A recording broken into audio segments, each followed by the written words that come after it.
Kabar dari sedulur. Sebuah kabar, sebuah tegur sapa, sebuah penyadaran dari seorang budayawan, Pri GS.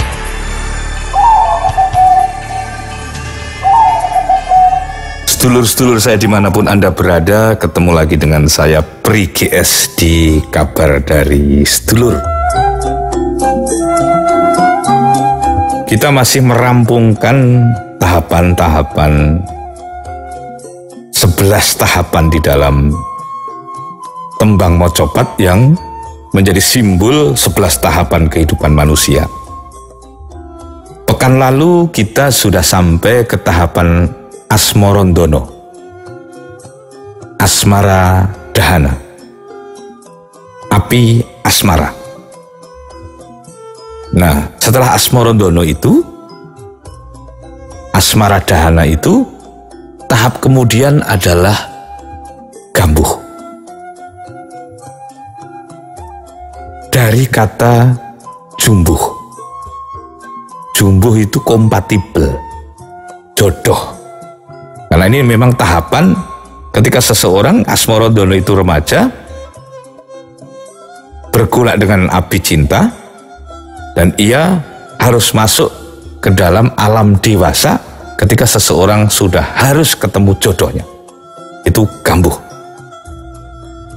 Nah, seseorang yang selamat dari tahapan asmara dahana itu, yang api asmara itu berhasil dilokalize hanya untuk menghangatkan hidup, untuk memanaskan pertumbuhan, karena panas itu menumbuhkan.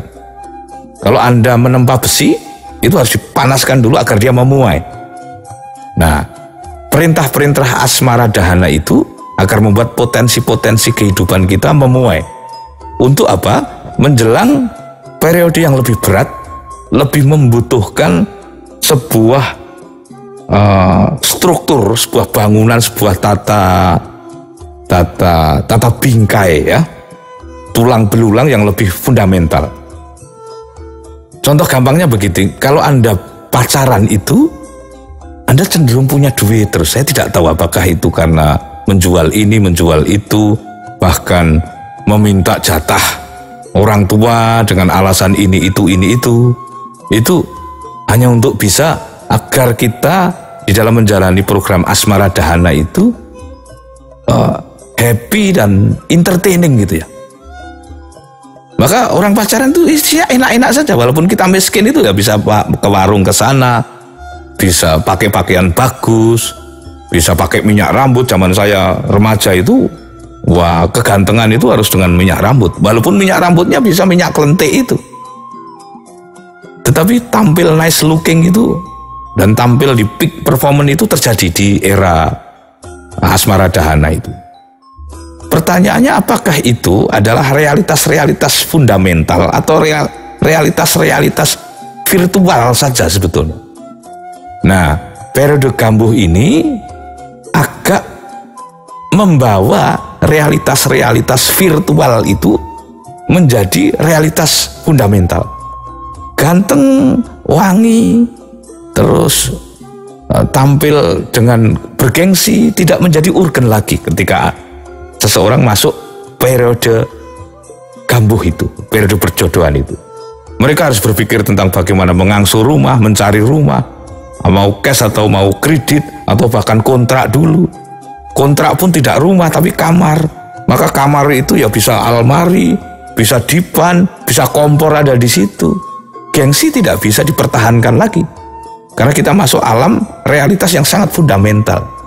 Nah, keberanian kita bersikap fundamental kepada hidup itu menjadi syarat yang sangat signifikan ketika seseorang memasuki dia dalam dunia gambuh itu. Nanti tembangnya Anda bisa cari di internet ya, bagaimana bunyi tembangnya dan cara tembangnya. Nah, tidak mudah, saudaraku, sedulur-sedulurku, untuk berani hidup dengan realitas fundamental itu, bukan realitas virtual itu. Karena di situ sudah harus mengenal kepahitan-kepahitan hidup, bahwa hidup itu isinya bukan hal yang bergengsi saja, bukan soal yang menyenangkan saja, bukan soal yang cantik dan ganteng serta wangi saja, tapi juga sudah berisi bangun tidur, rambut khusus, nyuci piring, nyuci pakaian, dan seterusnya dan seterusnya. Tetapi kalau orang ikhlas, orang berani, dan orang menghayati periode kambuh, itu benar-benar secara perintahnya yang fundamental itu, orang nanti akan menuai kefundamentalan segala sesuatu. Akan merasakan esensi segala sesuatu. Hanya orang-orang yang masuk di dalam esensi segala sesuatu, ia yang akan menjadi manusia esensial. Itulah kabar dari sedulur edisi kali ini. Kita insya Allah ketemu di kabar dari sedulur edisi berikutnya. Saya Pri GS. Demikian kabar dari sedulur bersama budayawan Pri GS. Semoga semakin menguatkan silaturahmi kita